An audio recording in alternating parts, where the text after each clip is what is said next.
The benefits received tax principle relates taxes to the benefits taxpayers receive from a public good. For example, gasoline tax payments increase the more people drive.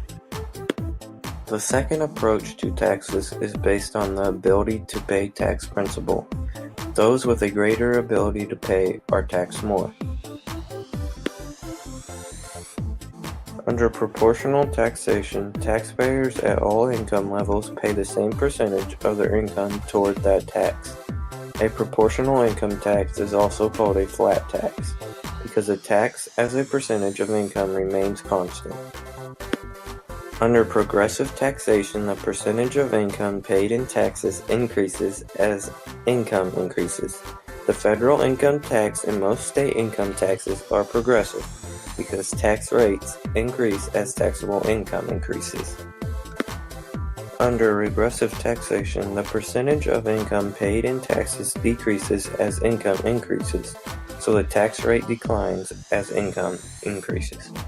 The marginal tax rate is the percentage of each additional dollar of taxpayers' income that goes to taxes. High marginal rates reduce the after-tax income from working, saving, and investing. The largest share of state spending goes toward aid to local governments, as shown in the chart. Because information and the time required to acquire and digest it are scarce, consumers focus more on private choices than on public choices. The payoff in making wise private choices usually is more direct and more sustainable.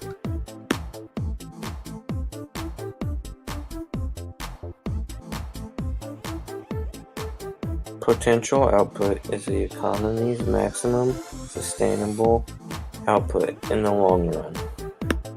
The amount by which short-run output falls short of the economy's potential output is called a recessionary gap. Faced with this gap, policy makers often decide to reduce taxes or increase government spending. The amount by which actual output in the short run exceeds the economy's potential output is called the expansionary gap. Remember, potential output does not mean zero unemployment, but the natural rate of employment, about 5 to 6%. Even an economy producing its potential output has some unemployed labor and some unused production capacity. Classical economists are a group of laissez-faire economists who believe that economic downturns corrected themselves in the long run through natural market forces.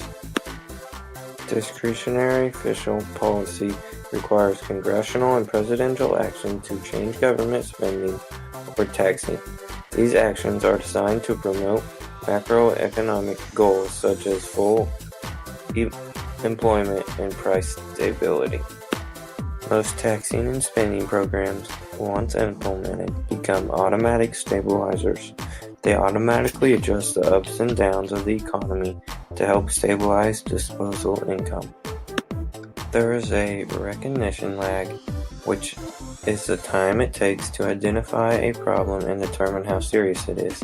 Because a recession is not identified until more than 6 months after it begins, the average recession lasts less than a year. Because policymakers usually take time deciding what to do, there's a decision-making lag. Changes in fiscal policy usually take months to approve, but they could take more than a year. Implementation lag is the time needed to execute a change in policy, which could take very long. Once a policy has been implemented, there's an effectiveness lag before full impact of policy registers on the economy. When government spending exceeds government revenue, the result is a budget deficit. The federal budget deficit measures the amount by which total federal spending for the year exceeds total federal revenues. Crowding now occurs when larger government deficits drive up interest rates and thereby reduce private investment. As expectations grow more favorable Firms could become more willing to invest. The possibility of government deficits to stimulate private investments is sometimes called crowding in.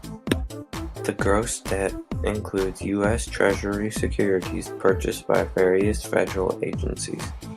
Debt held by public includes U.S. Treasury securities purchased by households, firms, banks, by other levels of government, nonprofit institutions, and foreign entities. The debt ceiling is a limit on the total amount of money the federal government can legally borrow. In a debt default, market interest rates reflect a riskier economy, so everything from car loans to home loans would rise.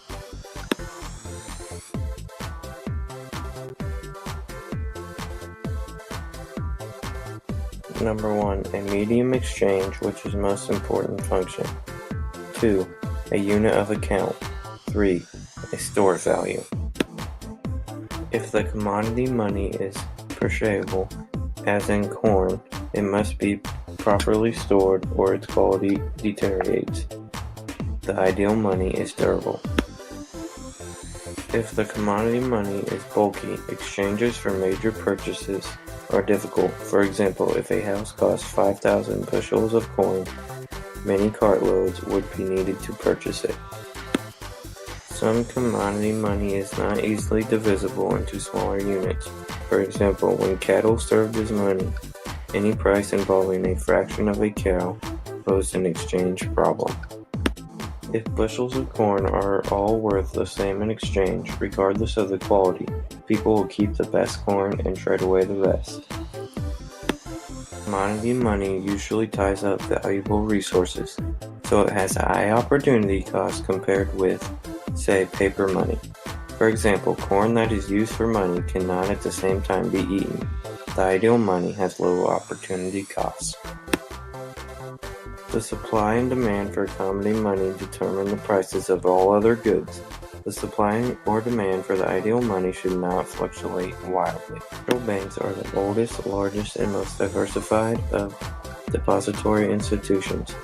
They are called commercial banks because historically they lent primarily to commercial ventures or businesses. Thrifts include savings and loan associations, mutual savings banks, and credit unions.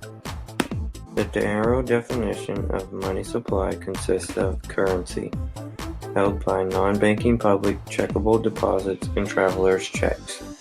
A broader definition of money supply consisting of M1 plus savings deposits, small time deposits, and money market mutual fund accounts owned by households. Saving deposits earn interest but have no specific maturity date. This means that you can withdraw them anytime without a penalty. Time deposits earn a fixed rate of interest if held for a specific period. The holding period ranges from several months to several years.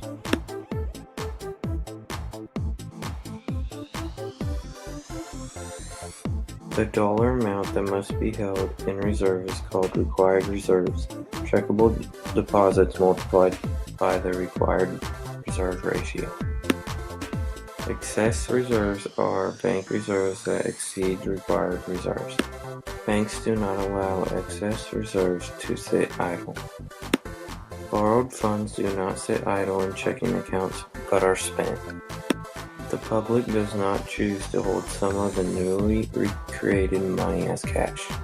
Money demand is a relationship between how much money people want to hold and the market's interest rate. Money supply is a stock of money available in the economy at a particular time. Purchasing U.S. government securities, reducing the discount rate, the rate at which banks can borrow from the Fed, or lowering the required reserve ratio to increase excess reserves. Selling U.S. securities, increasing the discount rate, raising required reserve ratio to reduce excess reserves.